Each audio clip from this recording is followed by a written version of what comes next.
Let us now prepare ourselves to hear the meditation of God's Word.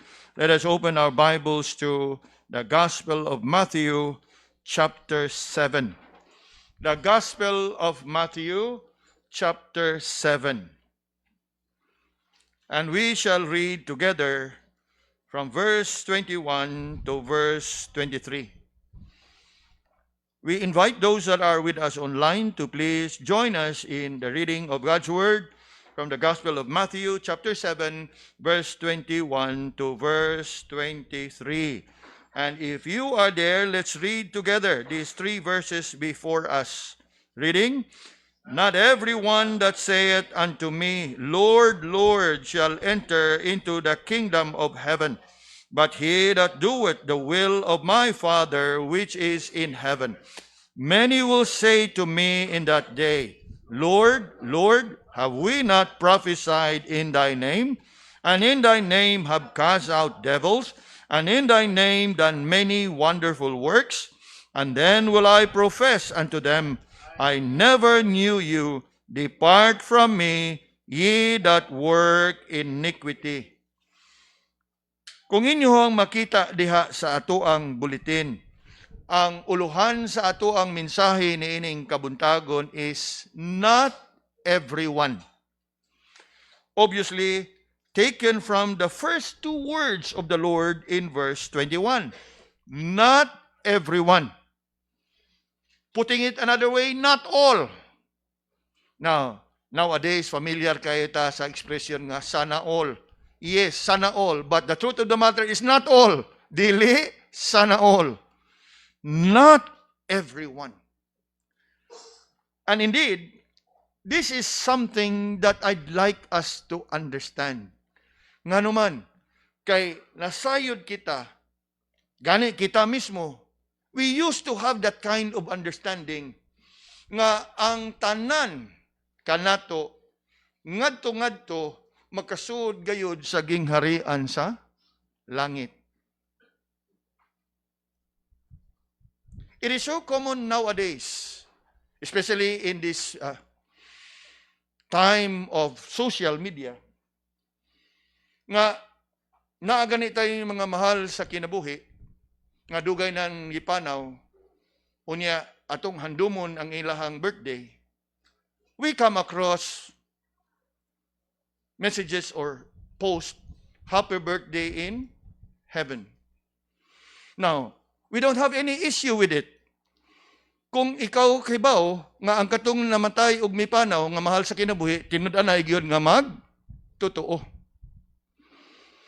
But we know very well, nga bisan nga nasayod ka nga dili magtotoo, we still would love and we wish ko lang, nga nangingon na to, wish ko lang, happy birthday in heaven, Lola. Happy birthday in heaven, Lolo.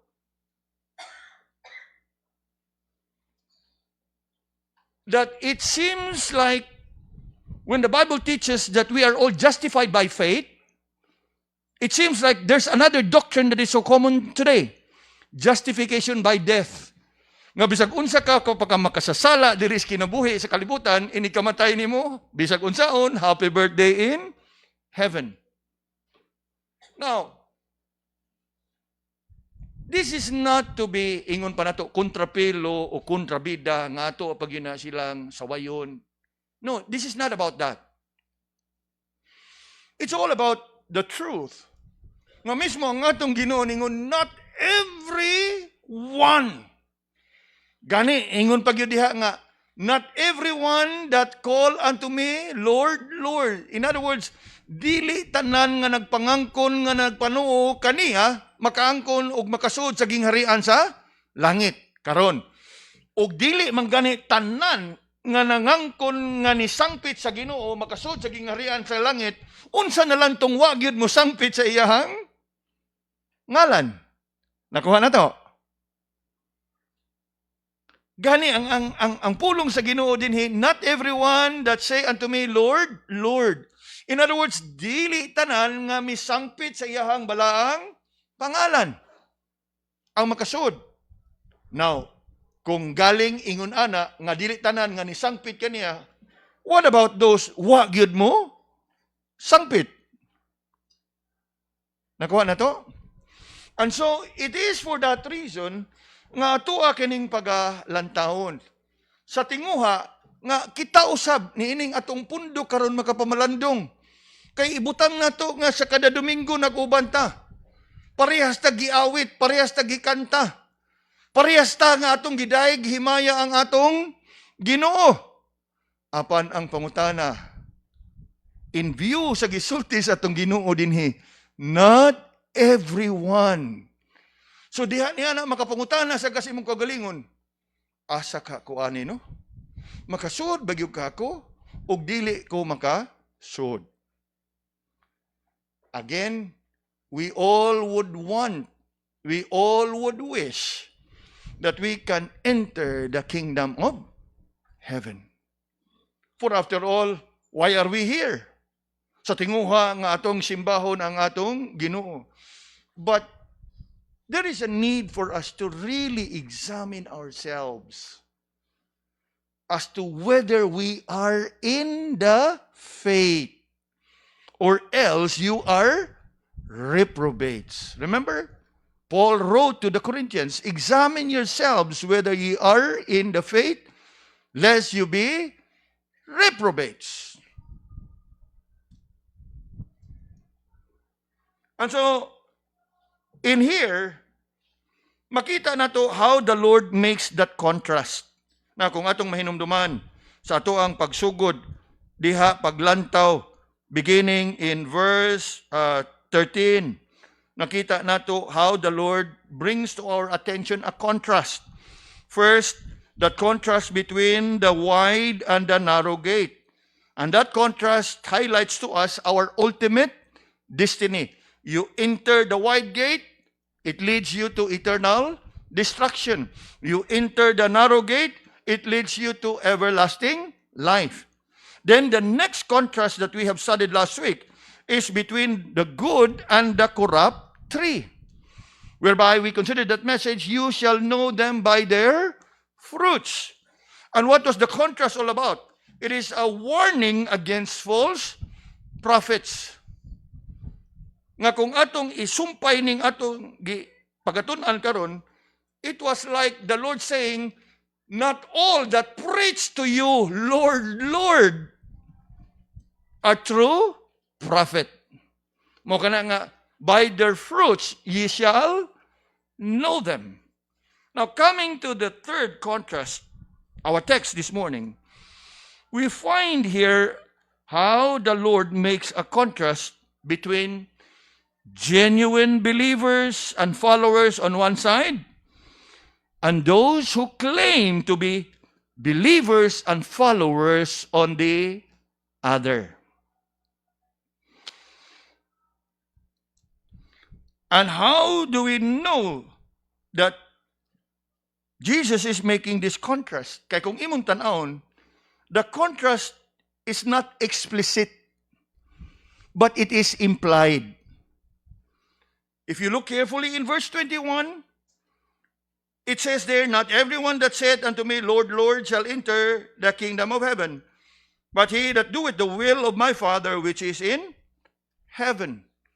Obviously, this is a contrast between true and genuine believers and followers. And who are the true and genuine believers? Those that believe and do the will of the Father. Then in contrast is those who claim to believe but does not obey the will of the Father. And so going through this message ng kabuntagon mga kigsunan, in view of this title of the message, not everyone, firstly, I want us to consider the Lord's shocking declaration. The Lord's shocking declaration. Now, I call it a shocking declaration, for indeed, it is a shocking declaration. Because, ingon ang atong giduha diha, not everyone that saith unto me, Lord, Lord, shall enter into the kingdom of heaven. It is indeed shocking. Kaya nga naman, kay lagi nagtuo man ta, nga kung ikaw ni sangpit sa Ginoo, o nagpadayag sa imong pagtuog, pagsalig sa Ginoo, siguro na ang imong kaluwasan. Na ay kamatuuran ni ana. For after all, the Bible says, whosoever shall call upon the name of the Lord shall be saved. Meaning, kinsa ang musangpit ngadto kaniya, siya maluwas. Luwas simply means nga makasuod sa gingharian sa langit. It is indeed true. But the problem is, not everyone that call upon the name of the Lord are true and genuine believers.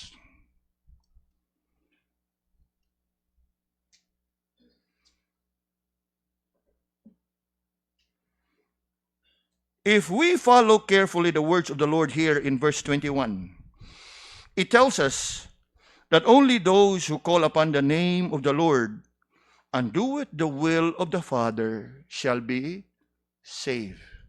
Nga naman, for these are what we call genuine believers.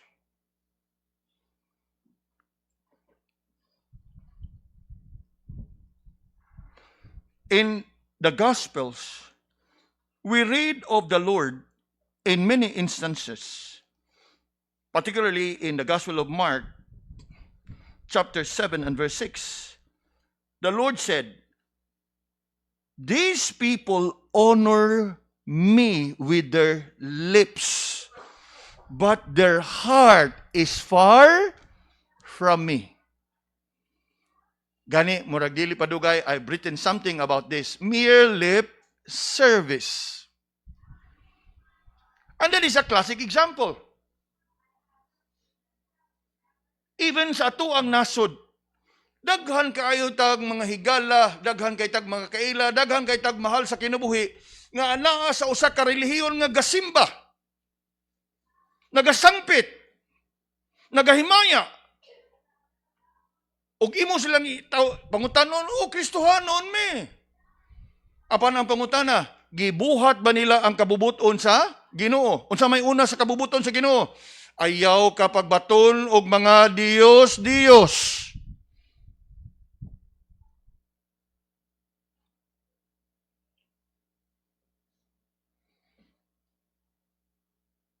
By this mouth, they honor the Lord. They call upon Him. They prayed. Outwardly, and yet, the next question, are they doing the will of the Father? Are they obeying His commands?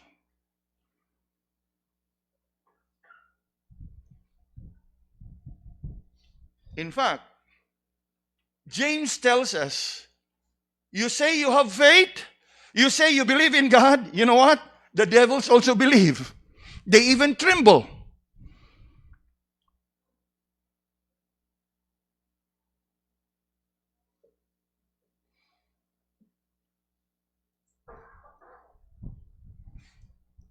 They honor me with their lips, but their heart is far from me.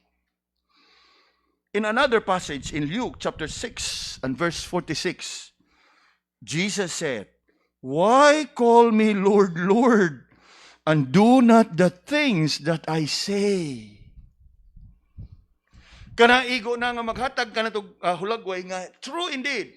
While if you happen to have called upon the name of the Lord with sincerity and genuine faith, trusting in Him, coming to Him in repentance sa imong mga kasalanan, sa pagsurrender sa imong kaugalingon, no doubt you are saved. But we cannot deny the fact that there are people out there, and even within and among us here, who may have come to that point that they are able to call upon the name of the Lord and yet remain unconverted. And because they are unconverted, they are not able to do the will of the Father. True. What the Lord is saying here is, there are people who may recognize that Jesus is Lord, that He is the Son of God, that He is indeed the Son of God who shed His blood and died at the cross to save people from their sins, and yet still fall short of being saved. As obviously, what they have is a mere noticia. It's a Latin word, noticia. In other words, they can agree. They know. And they can, in a sense, believe. Yes, I believe Jesus is God. Jesus is the Son of God. That Jesus comes from heaven and came down to earth to save sinners from their sins. But still fall short of fully trusting Him for salvation.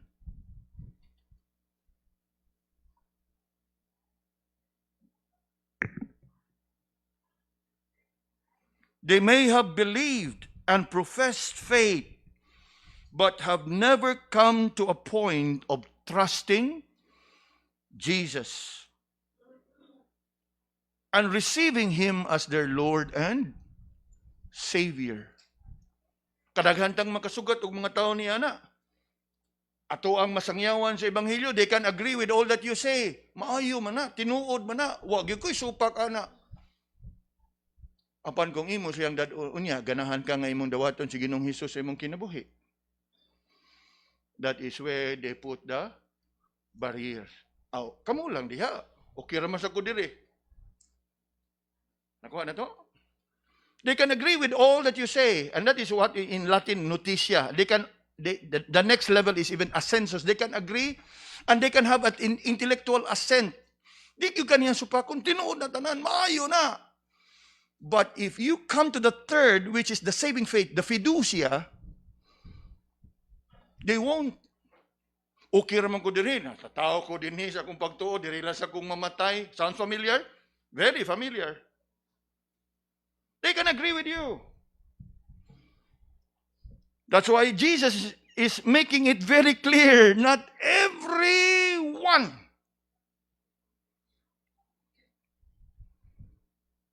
that saith unto me, Lord, Lord, shall enter into the kingdom of heaven. True. We need to understand this carefully. Mere profession of Jesus as Lord and Savior is not enough for one to be saved. For it is true and possible that a person may believe in all the doctrines about Jesus, that they may be sincere and good. However, by merely claiming and saying that you know Jesus and you believe in Jesus is not enough to save your soul.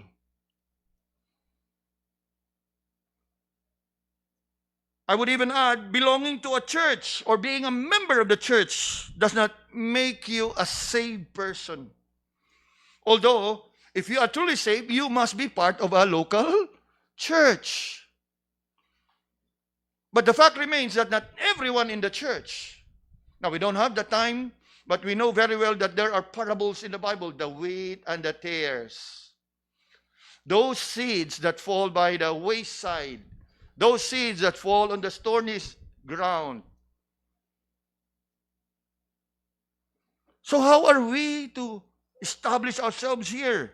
Belonging to the church, being a member of the church, being a good person, doing religious things, etc. They are all good. But none of them can save a soul. Kaning mga butanga, if done, once you are saved, it's good. But if you look at these things as a means to be saved, you got it wrong.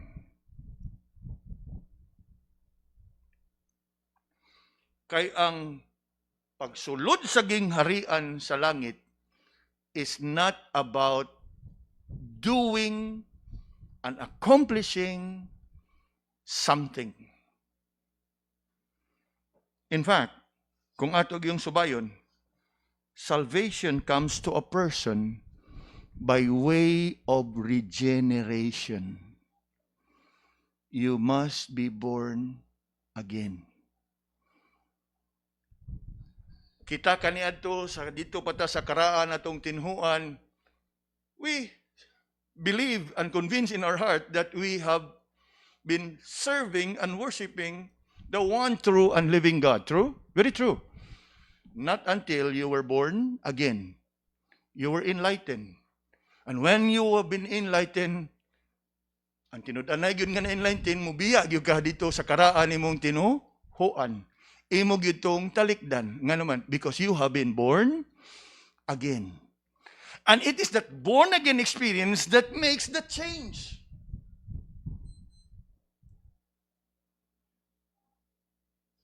And that is why we always would say regeneration precedes faith.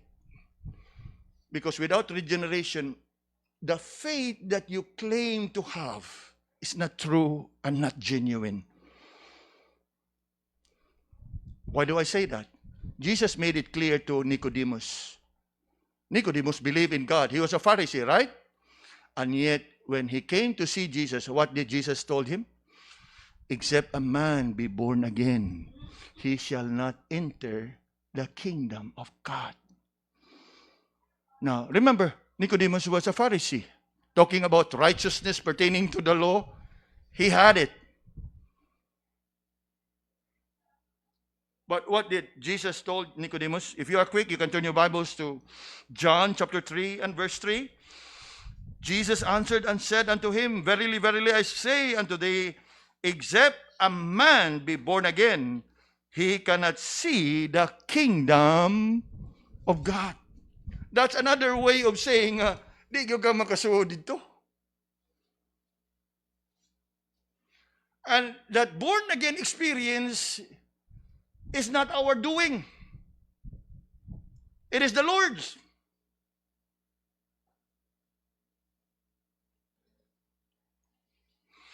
It is only when you are born again that you can have true and genuine faith.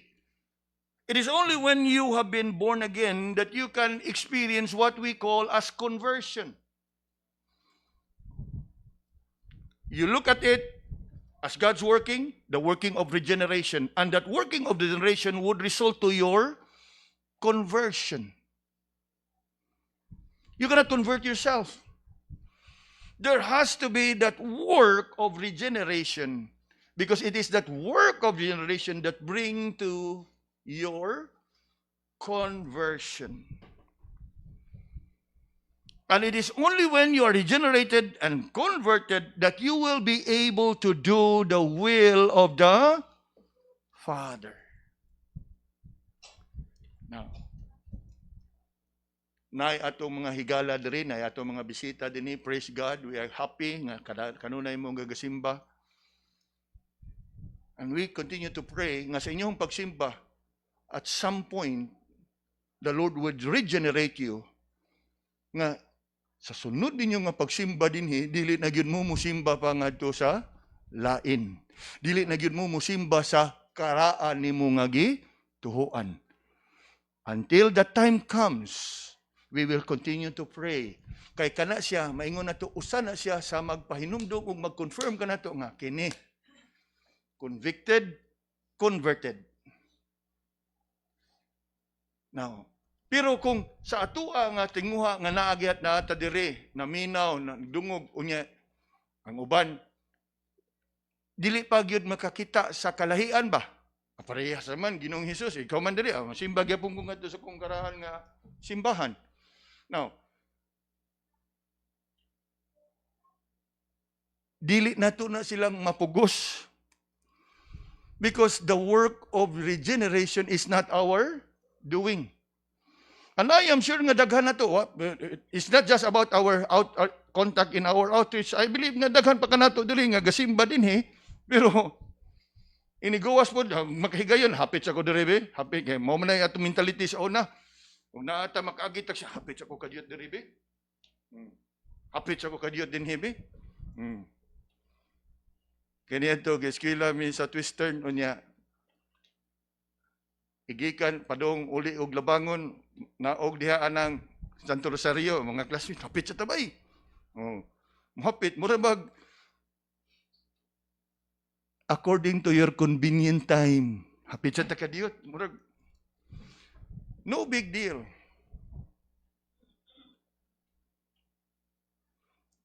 Until such time that you be convicted and convinced in your heart nga, kaangkon ka na gyud sa katinawan, then, diha, makaingon na gyud ka nga, nada ka na gyud sa kahayag. Because you are now enabled by the Holy Spirit to do the will of the Father.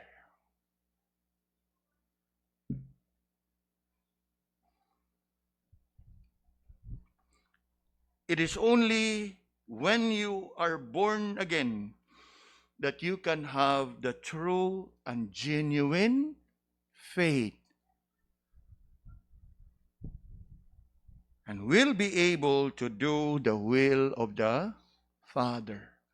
Gani, it is for that reason that the Apostle Paul, writing to the Corinthians, now we know very well that Corinthians is among the problematic church in the New Testament times. Ug tungod niya nang sa kadagandaghang problema diha sa maong simbahan. Bisan pa man tuod og gi-address sila sa ni Apostol Pablo as brothers in the Lord. But the fact remains nga dili tanan kanila ang naagyod sa tinud-anay nga pagtuo. That's why we come to a verse whereby Paul said, "Examine yourselves whether ye be in the faith. Prove your own selves." 2 Corinthians chapter 10 verse 15. Diha ihag yung prangkahan. Siguro og sa tuwa pa na nga pinulungan. Siguro ako no sa imong kaugalingon, brad, og naa bagyog kas pagtuo. Kay basin baya og hangtod karon you are still unconverted, meaning you are still reprobate. And it would be very sad kung sa taas nga panahon nagasimba ka, nagadungog ka, nagakanta ka, praise God from whom all blessings flow. And yet, in reality, you are still outside God's kingdom.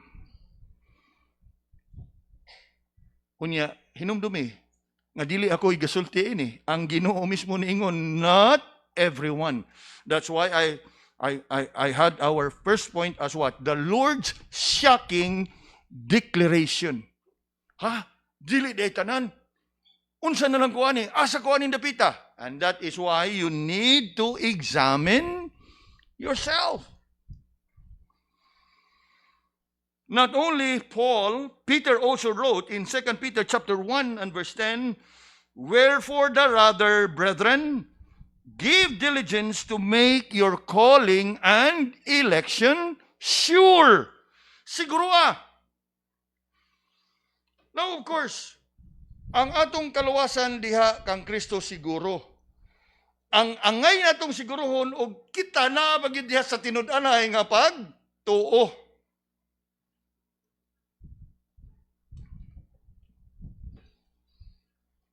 For if not, most likely you would fall under this category. Not everyone that saith unto me, Lord, Lord, shall enter into the kingdom of heaven. Now, diha niya ng deklarasyon sa atong Ginoo, which I say a shocking declaration. Verse 22, the Lord Jesus went on to describe to us the people's startling justification. The people's startling justification. Look with me at verse 22. Many will say to me in that day. Now, tutukan na to na pag-ayo. Haron masabtan na to ni siya. What the Lord Jesus is saying in verse 21 is in the present time. What the Lord is describing to us in verse 32 is in the future. Notice the word in that day. Many will say to me in that day. That means it points us to a specific time and day which is still in the future. And if you look carefully at the wordings here, that day that is referred to there, mentioned by the Lord, refers to the day of judgment. Are we following? In other words, kining iyang gihulagway dinhi is irreversible. All your life na nagpanuo ka nga luwas ka, inay-abot nimo dito sa paghukom, wa day ka luwas. In other words, wala na'y chance nga imuhang usbon o bakwion o usbon ang imong kinabuhi.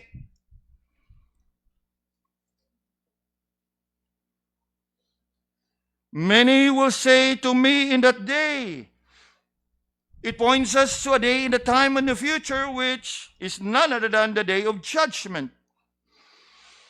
And you know what happens in that day? You know what happens in that day? In that day, during the day of judgment, listen carefully, many will be disappointed. Why? I say disappointed. Di ka ma-disappoint. All your life you have been believing nga luwas ka. Unya, abot day di mo dito. You cannot enter the kingdom of God. Surely it's a great, and it would be a great disappointment. Di ba? Matay all my life, akong gisakripisyo. Bata kong sayo doon, rosary, alas 3 sa hapon, sa alas 6 sa gabi.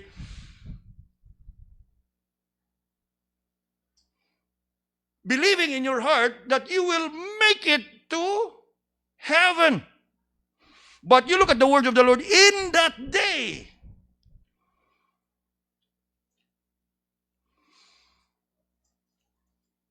Yes, in that day, many will be disappointed. What else? Many will be frustrated.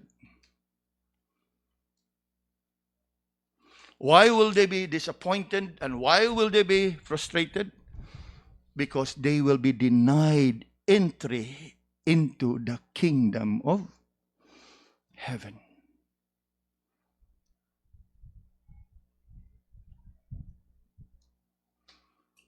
Ug tungod ni ana, in the midst of their disappointment and frustration, because they will be denied entry to the kingdom of heaven, they will make an attempt. They will try to reason out and explain. They will try to justify themselves. That's why our second point is the people's startling justification. They would want to appeal to the Lord. Lord, time pa sa, basig nasayop ka. They try to justify themselves by recounting all that they have done in their lifetime. Now, tanaw ragod ugon sa ilang gisulti in verse 22. Lord, Lord, have we not prophesied in thy name? And in thy name have cast out devils? And in thy name done many wonderful works? True. In the midst of their disappointment and frustration, being denied entry to the kingdom, they would want to make that appeal. They will try to reason out and explain and justify themselves. They will plead before God. Lord, Lord, tanawa ko ng pagkasulti diha. Have we not prophesied in thy name? And in thy name have cast out devils? And in thy name have done many wonderful works? You look at how they recounted. Nga kung ato ni tan-awon mga kaigsunan, it appears as a short list of all that they have done. And what is it that they have done? Una, they have professed faith in Jesus. After all, they call him Lord, Lord. Ikaduha, they have prophesied in Jesus' name. They claim it, right? What else? They have performed wonderful works in Jesus' name. They have professed, they have prophesied, they have performed according to them. Nga kung imong tan-awon ang ilahang justification, they sound and appear to be impressive. Are you not impressed? Wow! They cast out devils. Very impressive. What else? They have done many wonderful works. You look at how they describe their works. Wonderful works. And they do it in whose name? Jesus' name. Nga somehow, they are hopeful nga sa ilahang pag-explain sa ilahang kaugalingon, in the presence of God, the Lord will reconsider ODI? ODI? Daghana gud ninyong gibuhat. That's why I say, are they not impressive? They are. But you know what? God is never impressed. Later on, we get to see that. God is never impressed. That even when they may have showcased all that they have done unto the Lord and in the name of the Lord, appealing, hoping that the Lord would reconsider and allow them entry into the kingdom. But the problem is here. Salvation has never been about our works. Follow? Salvation has never been about what we have accomplished for the Lord. Salvation has never been about what we have achieved in the work of the Lord.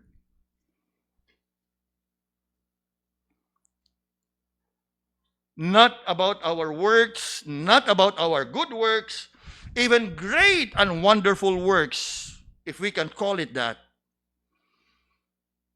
Because salvation is of the Lord. Remember? For by grace are ye saved through faith, and that not of yourselves. Verse 9, not of works, lest any man should boast.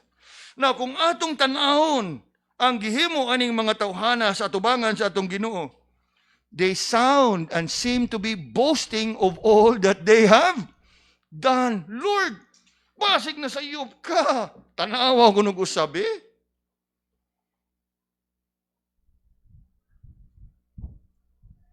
True. In appealing to their works to save them, they sounded boasting. Not everyone that saith unto me, Lord, Lord, shall enter into the kingdom of heaven. Remember that account of the Pharisee and of the publican. Quite familiar to many, I believe. The Pharisee and the publican went into the temple to pray. And while at the temple, the Pharisee, in praying unto the Lord, sounded boasting about himself. Now, Luke chapter 18,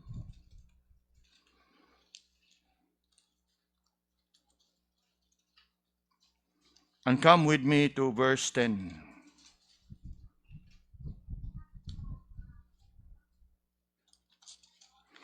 Verse 10, two men went up into the temple to pray, the one Pharisee and the other publican. And you look at the Pharisee in his boasting. The Pharisee stood and prayed thus with himself, God, I thank thee that I am not as other men are, extortioners, unjust, adulterers, or even as this publican, boasting. Verse 12, I fast twice in a week, and give tithes of all that I possess. Boasting. What about the publican? We find the publican in verse 13, grieving, and the publican standing afar off, would not lift up so much as his eyes unto heaven, but smote upon his breast, saying, God, be merciful to me, a sinner. You see the contrast?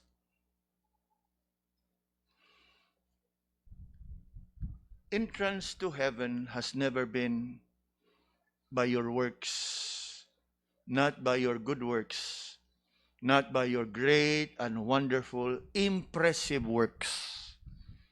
It has always been by the grace and mercies of God. And so, as we reflect upon these people here, who will say in that day, in the day of judgment, Lord, Lord, have we not prophesied in thy name?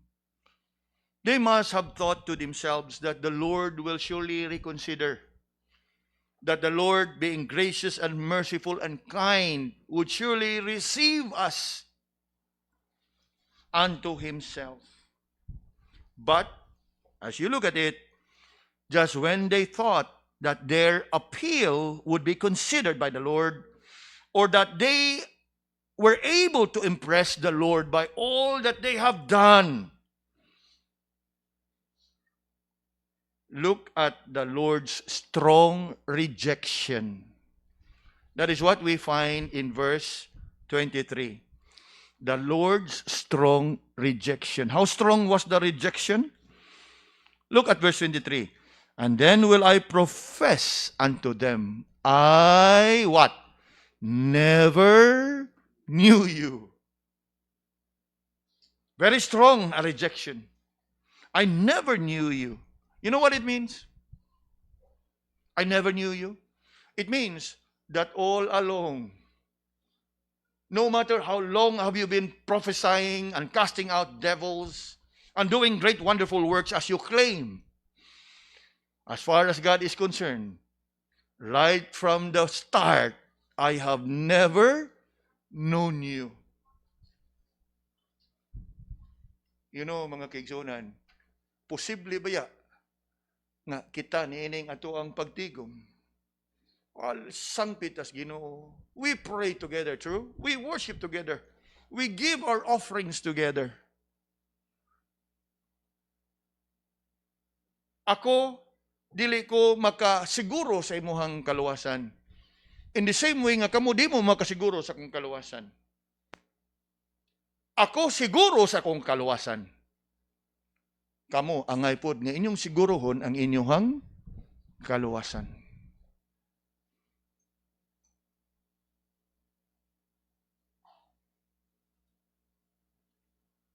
Or else, we may fall under this group of people, and we may find ourselves among these people. Lord, Lord, have we not prophesied in your name? Bitaw, Lord, evangelism gani may kada Domingo. Night class, pagani ko GBI. Isn't it sad?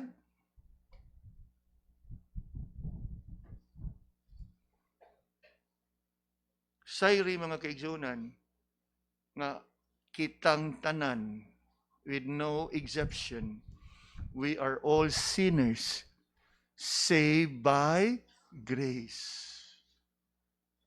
No one deserves to be saved if not for the grace and mercies of God. And yet here we find people who justify themselves. Nga mo ka na nga ako, nga gidasig kang matagusa, nga siguro ha, diya sa inyong kasing-kasing. O asa kang dapita sa imuhang pagtuo karon sa atong Ginoo. O tinud-anay ba na nga pagtuo, or just a mere profession, a mere lip service. Nga naman, for it will be too late in that day. A day of what? Disappointment. A day of what? Frustration. A day of what? A day of denial. You'll be denied entry. So if you are denied entry, where will you be? Now, again, sa pulong sa Ginoo, wala bagay purgatorio, ug wa ka ngadto diin ka.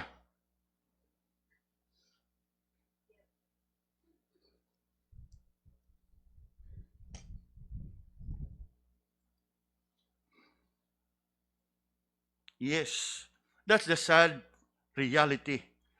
All along, the Lord has never known these people. They were never His friends, nor were His followers. Not even an acquaintance. I never knew you. That means, sa tanan nga ilang gibuhat, they have never been a true follower of the Lord. Imong tan-awon ang ilahang claim, they have done all in Jesus' name. Now, what does it tell us? It tells us that all along, the Lord knows that they have been lying. You have not been doing all those things in my name. True. It is not that Jesus had once known them and simply have forgotten along the way. Di gina mahitabo. That they have been once a Christian but somehow have fallen away. No.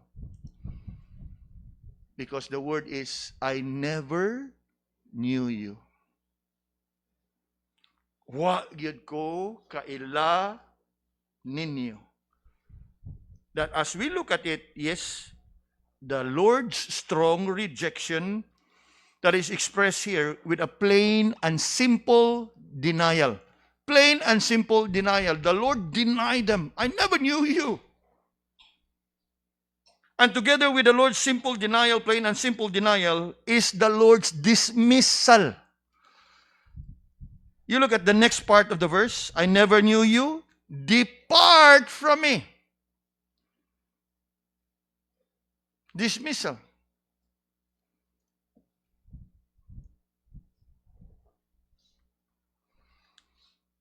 And then lastly, you look at the Lord's disapproval. Samtang sila, they boasted of all that they have done. Great, good works, wonderful works, true? But look at how the Lord described their work. Look at the last part of verse 23. How did the Lord describe their work? Ye that work iniquity.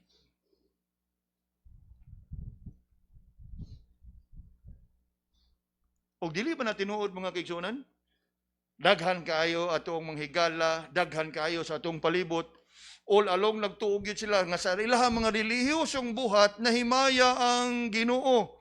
Nga sa ilahang mga relihiyosong gihimo, they can be secured and assured of entrance to the kingdom of heaven. Nga ugaling maapiki, they have prepared themselves to what? Justify, Lord. Tanawa ra gud pagbalik ug unsay among gihimo kanimo samtang didto may kalibutan, as if the Lord will be convinced. But you look at the Lord's strong rejection. I never knew you. A straightforward, frank denial. I never knew you. And then another straightforward, frank dismissal. Depart from me. Then lastly, a straightforward, prangka-prangka nga disapproval. Ye that work iniquity. Sayri mga kaigsunan, nga bisan pa man og sinsiro ka sa imuhang gibuhat, og tinud-anay gyud ang imuhang gibuhat, but anything that is not done in faith, it is sin.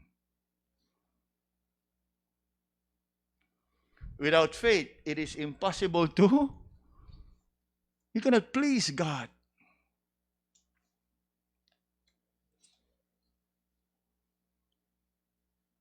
And so as we reflect upon the Lord's strong rejection here, I never knew you, depart from me, ye that work iniquity, you know what? This would be the saddest words that one could hear from the Lord.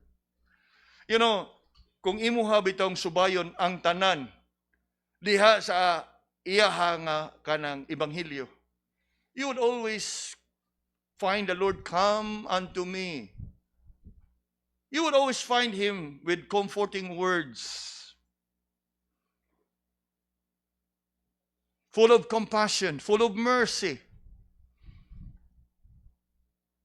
But then, of course, He can also be straightforward and frank to rebuke. But this one is in the future. It's a point of no return in that day, during the judgment day. No time for appeal. No time to reverse. No time to repent, because you are standing on the day of judgment. And the judgment that will be meted out is what? A strong rejection, with a frank denial, dismissal, and disapproval. I never knew you. Depart from me, ye that work iniquity. Now, munong tagkadiyot, before I end, reflect upon yourselves. Atong nadungog, the Lord's shocking declaration, not everyone. Angay na siguro nga atog yung siguruhon og asa gitaan ning dapita sa atoong pagtuo.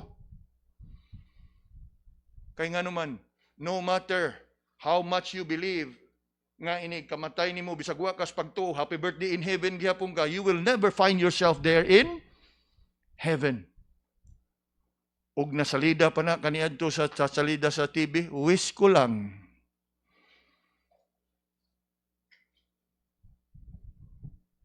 Unya, nganong ato pa mang i-wish nga pwede man natong siguruhon karon. Come to believe. Surrender your life to the Lord. Repent from all your sins and give yourself unto the Lord. Kay diha og diha lamang imong masiguro ang imong kaluwasan. True, the words of the Lord here would be the saddest of all the words that you will hear from Him. They are the very least that one would expect to hear during judgment. Kanindot kayo nga at the end of life, all that you will hear is, well done, thou good and faithful servant. Come, enter ye into my rest. What a comfort. But you know what? There are certain people that would come before His presence at a judgment day, to whom He will say, I never knew you.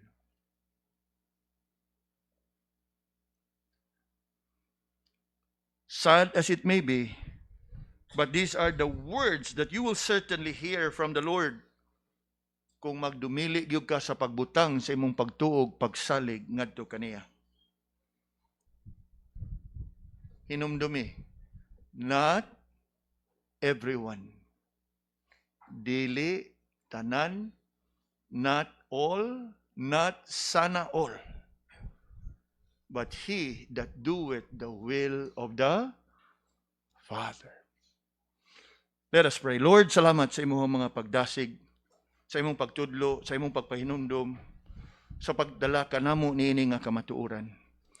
Help us, Lord, nga sa tanan nga among nadungog ug among nasabtan, we also would be established in the truth, and that we will be moved in our hearts to those of us who may be unsure about our salvation. The fact that we are not sure should encourage us to make our calling and election sure. Examine ourselves, O Lord, whether we be in the faith or else we are still reprobates. Have mercy. Among mga pag-ampo, uban sa mga panghinaot, Ginoo, nga ang tanan nga among mga kaubanan karon, members and worshipers, even our visitors and friends, nga padayon nga nagdungog sa kamatuoran sa imong pulong. Unta imuhang pagalihukon diha silang kasing-kasing, nga madala sila sa kamatuoran ug madala diha sa pagtuo ug mo sangpot sa ilahang hingpit nga kaluwasan pinagi sa pagtuo kang Ginoong Hesus. O Lord, have mercy to hear us and magnify your name, O Lord, diha sa imuhang pagluwas ug pagdala sa pipila diha sa kahayag ug sa kaluwasan ug nga padayon nga mahimaya ang imuhang balaang pangalan. In Jesus' name we pray. Amen.